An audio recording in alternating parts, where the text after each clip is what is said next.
নদীর এলাকায় ঘুরেছে, যে সমস্ত বক্তব্য উনি রেখেছেন, আমি ওনাকে খারাপ বলছি না। রাজনীতিতে নতুন, ধর্মীয় মানুষ, রাজনীতি করেন না। উনি বলছেন উন্নয়ন করতে এসছে, এতদিন উন্নয়ন হয়নি। মমতা বন্দ্যোপাধ্যায়ের উন্নয়নটা আমডাঙ্গায় হয়নি, এটা কি বলবো? মমতা বন্দ্যোপাধ্যায়ের উন্নয়নটা আমডাঙ্গা হয়েছে, তার উন্নয়ন আশ্রয় পড়েছে।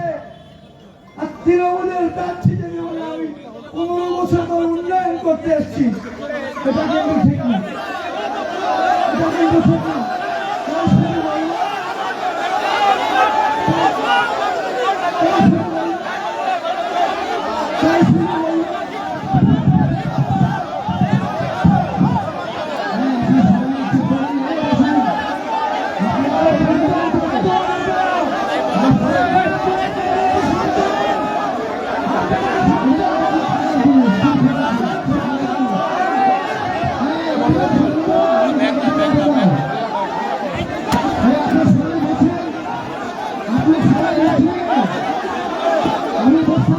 একটা কাছে